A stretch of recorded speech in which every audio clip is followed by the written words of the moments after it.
নমস্কার, আপনি দেখছেন জিএস নিউজ টিভি বাংলা। আজ 17 নভেম্বর শুক্রবার। আজকের সবচেয়ে বড় কয়েকটি তাজা খবর দেখে নেব এক নজরে। আজকের হেডলাইন্সগুলি। বিজেপির বিএলএর গলায় জুতোর মালা পরিয়ে হেনস্থা, মাথাভাঙায় তীব্র উত্তেজনা। রাতারাতি ফাঁকা বাংলার বহু বস্তি, এসআইআর এর ভয়। এরা কি বাংলাদেশি? কারা থাকতে সাহায্য করেছিল? হইচই কাণ্ড গোটা রাজ্য জুড়ে।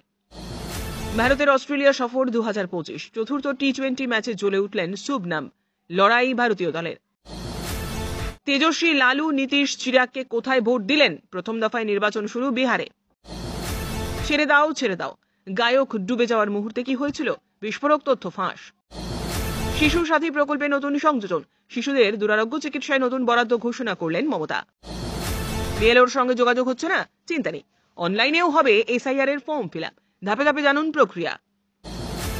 বিচারপতির এক মন্তব্যেই পাল্টে গেল হাওয়া। 32,000 চাকরি রক্ষার আশা প্রায় শেষ, আদালতের পর্যবেক্ষণে তোলপাড় রাজ্য।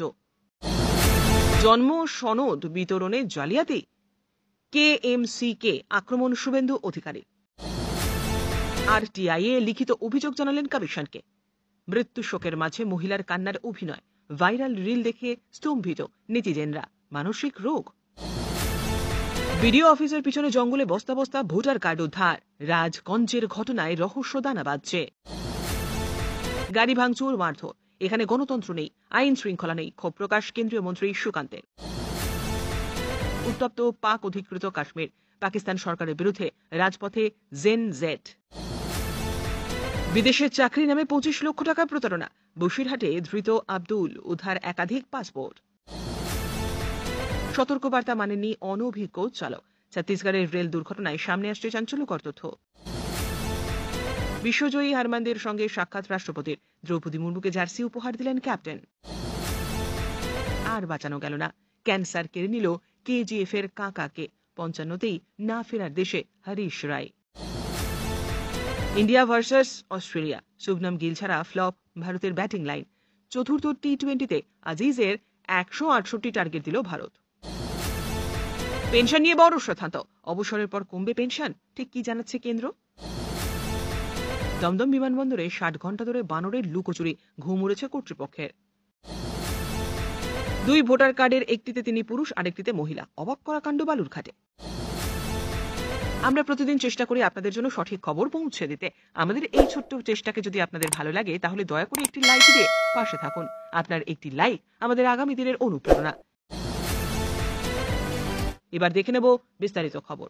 বিজেপি বিএলএ কে মারধর করে জুতোর মালা পরানোর অভিযোগ। নিমেষে এই ঘটনার ভিডিও ভাইরাল হয়ে যায়। এসআইআর আবহে কোচবিহারের মাথাভাঙায় ছাট খাটের বাড়িতে ব্যাপক উত্তেজনা। এই ঘটনাকে কেন্দ্র করে রাজনৈতিক মহলে চলছে দড়ি টানাটানি। বৃহস্পতিবার সকালে বিজেপির বুথ লেভেলের এজেন্টকে কোচবিহারের মাথাভাঙার খাটের এলাকায় যান। সেই সময় ওই এলাকায় ছিলেন তৃণমূলের বিএলএ 2। জানা গিয়েছে বিজেপির বিএলএ সেখানে পৌঁছানো মাত্রই উত্তেজনা ছড়ায়। অভিযোগ, তাকে জুতোর মালা পরিয়ে হেনস্থা করা হয়।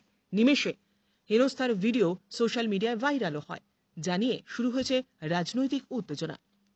মাথাভাঙার বিজেপি বিধায়ক সুশীল বর্মন বলেন, 26-এ মানুষ জেতাবে বিজেপিকে, তৃণমূল হারার ভয় পাচ্ছে।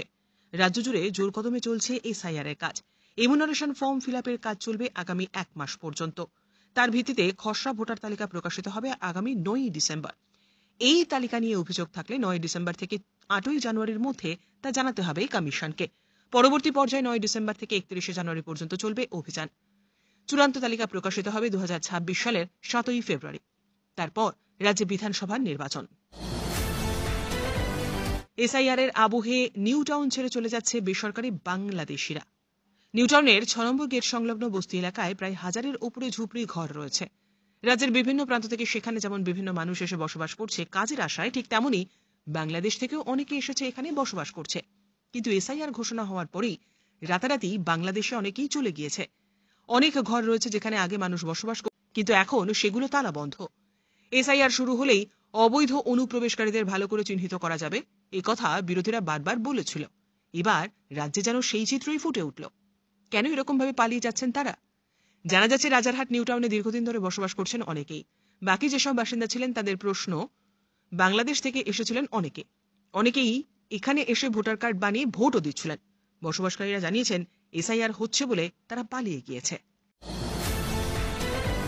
অস্ট্রেলিয়ার বিরুদ্ধে সিরিজের চতুর্থ টি-20 ম্যাচ টসে হেরে প্রথম ব্যাটিং করতে নেমে 8 উইকেট হারিয়ে 167 রান করল ভারতীয় দল। সহ অধিনায়ক এবং ওপেনার শুভনম গিল এই ইনিংসে সবচেয়ে ভালো ব্যাটিং করলেও তিনি সমালোচনার জবাব দিয়ে 39 বলে 46 রান করলেন। তার ইনিংসে ছিল 4টি বাউন্ডারি এবং একটি ওভার বাউন্ডারি। অপর ওপেনার অভিষেক শর্মা এদিনও ভালো ব্যাটিং করেছেন। শুভনম এবং অভিষেকের ওপেনিং জুটিতে যোগ হয় 56 রান। অস্ট্রেলিয়ার হয়ে সবচেয়ে ভালো বোলিং করেন নাথান এলিস। তিনি 4 ওভারে বোলিং করে 21 রান দিয়ে 3টি উইকেট নেন। বাংলার বহু শিশু জন্ম থেকেই নানা জটিল রোগে আক্রান্ত হয়ে জন্মায়। কারো হৃদযন্ত্রের সমস্যা তো কারো মুখে ক্লেফট বা ক্লিপ বা প্লেটলেট, আবার কারো বা ক্লাব ফুট। এইসব রোগের চিকিৎসা না হলে শিশুর ভবিষ্যৎ ঝুঁকিপূর্ণ হতে পারে। কিন্তু এইসব চিকিৎসার খরচ এত বেশি যে সাধারণ পরিবারের পক্ষে তা বহন করা কার্যত অসম্ভব। মমতা বন্দ্যোপাধ্যায়ের সরকারের জনপ্রিয় সামাজিক প্রকল্প শিশু সাথী এতদিন পর্যন্ত রাজ্যের শিশুদের বিনামূল্যে নানা রোগের চিকিৎসা নিশ্চিত করত। মুখ্যমন্ত্রী মমতা বন্দ্যোপাধ্যায় জানিয়েছেন, এখন থেকে এই ধরনের রোগগুলোর পাশাপাশি শিশুদের জটিল হৃদরোগের চিকিৎসাও করা হবে সম্পূর্ণ সরকারি খরচে। এই প্রসঙ্গে মুখ্যমন্ত্রী বলছেন, অভিভাবকদের আর চিকিৎসার জন্য চিন্তা করতে হবে না বা অন্য কোথাও যেতেও হবে না। সরকারি হিসেব অনুযায়ী বর্তমানে অন্তত 63,000-এর বেশি শিশু এইসব দুরারোগ্য সমস্যায় ভুগছে। তার জন্য বরাদ্দ 300 কোটি টাকা। বৃহস্পতিবার মুখ্যমন্ত্রী মমতা বন্দ্যোপাধ্যায় সোশ্যাল মিডিয়ায় পোস্ট করে জানিয়েছেন, বাংলার কোনো শিশু যেন অর্থের অভাবে চিকিৎসা থেকে বঞ্চিত না হয়।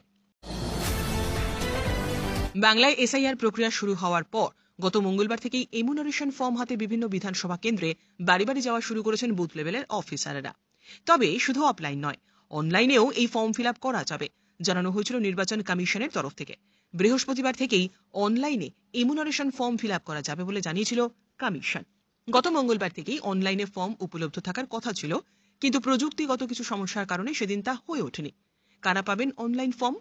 নির্বাচন কমিশনের তরফে জানা হয়েছে, যারা কর্মসূত্রে রাজ্যের বাইরে থাকেন কিংবা বিএলওদের সঙ্গে সরাসরি যোগাযোগ করতে পারছেন না, তাদের জন্যই এই ফর্ম। আতঙ্কিত হওয়ার কোনো কারণ নেই। আগামী 4 ডিসেম্বর পর্যন্ত এসআইআর এর কাজ করবেন বিএলওরা। সমগ্র প্রক্রিয়া সম্পূর্ণ হওয়ার পর আগামী 9 ডিসেম্বর প্রকাশিত হবে খসড়া ভোটার তালিকা। রাজ্যের বহুল আলোচিত 32,000 প্রাথমিক শিক্ষকের চাকরি বাতিল মামলার শুনানি এখন চূড়ান্ত পর্যায়ে। দীর্ঘদিনের আইনি লড়াইয়ের পর কলকাতা হাইকোর্টে উভয় পক্ষের বক্তব্য শেষ হয়েছে। বর্তমানে শুধুমাত্র জবাব দাখিলের প্রক্রিয়া রয়েছে। প্রাথমিকভাবে মনে করা হচ্ছিল এই মামলার পিটিশনারদের চাকরি পাওয়ার সম্ভাবনা থাকতে পারে, কিন্তু শুনানির শেষ পর্যায়ে বিচারপতি রায় সেই ধারণাকে কিছুটা উল্টে দিয়েছে। বিচারপতি স্পষ্ট জানিয়ে দিয়েছেন, এই মামলার মাধ্যমে মূল পিটিশনারদের চাকরি পাওয়ার সম্ভাবনা কার্যত নেই। বিচারপতি উল্লেখ করেন, মামলার প্রধান প্রশ্ন হল, বিচারপতি অভিজিৎ গঙ্গোপাধ্যায়ের সিঙ্গেল বেঞ্চ যে নির্দেশে 32,000 শিক্ষকের সম্পূর্ণ নিয়োগ প্রক্রিয়া বাতিল করেছিলেন, তাকে ডিভিশন বেঞ্চ বহাল রাখবে নাকি বাতিল করবে। সিঙ্গেল বেঞ্চের নির্দেশ বাতিল হলে 32,000 শিক্ষকের চাকরি সুরক্ষিত থাকবে, তারা তাদের বহাল থাকবেন। সিঙ্গেল বেঞ্চের নির্দেশ বহাল থাকলে এই শিক্ষকদের চাকরি বাতিল হওয়া কার্যত নিশ্চিত। রায়ের ফলাফল নির্ভর করছে প্রাথমিক শিক্ষা পর্ষদের যুক্তি এবং দুর্নীতির প্রমাণের ওপরে। প্রাথমিক নিয়োগে সিবিআই রিপোর্টে যে তথ্য উঠে এসেছিল তা হল, 752 জন প্রার্থীকে বেআইনিভাবে চাকরি দেওয়া হয়েছে। 259 জনের চাকরি বাতিল করা হয়েছে। তাদের মামলা এখন সুপ্রিম কোর্টে বিচারাধীন। 94 জন প্রার্থী টেট পাস না করেই চাকরি পেয়েছেন।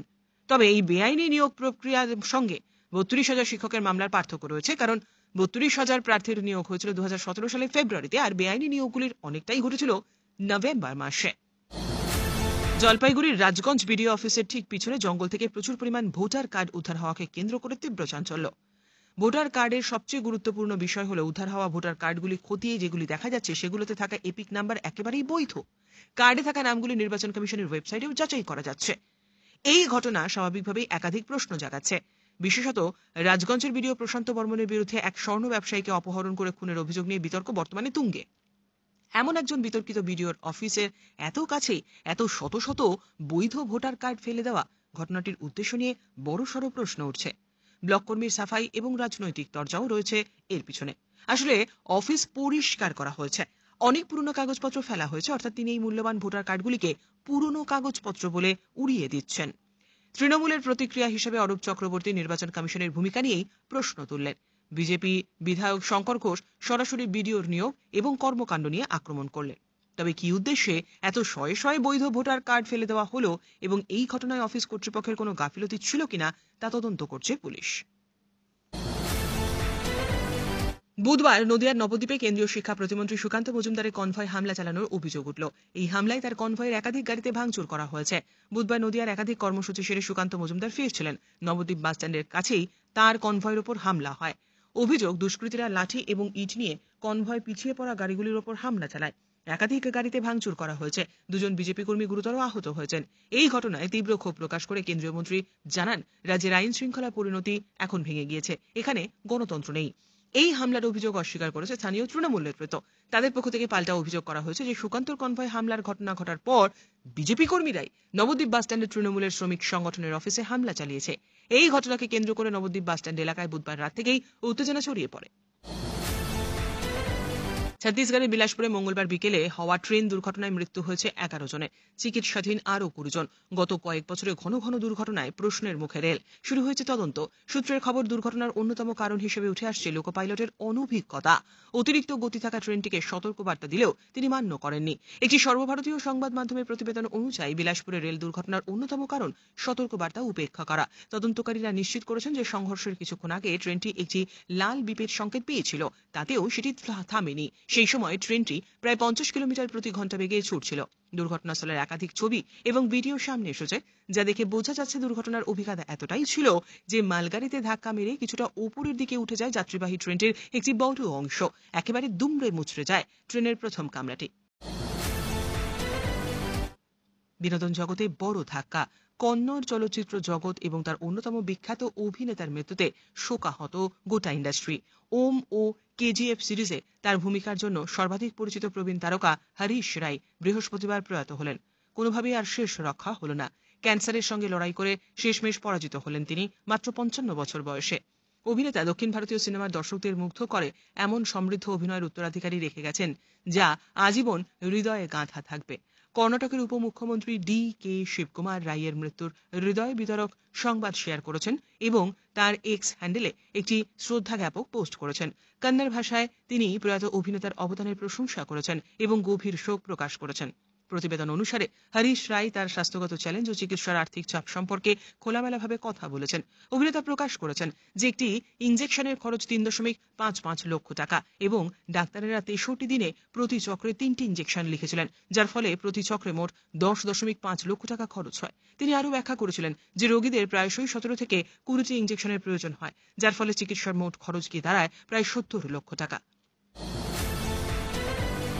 পশ্চিমবঙ্গের সরকারি কর্মচারী শিক্ষক যারা পেনশন পান, তাদের পেনশন সংক্রান্ত সমস্ত রকম নিয়মকানুন জেনে রাখা অত্যন্ত জরুরি।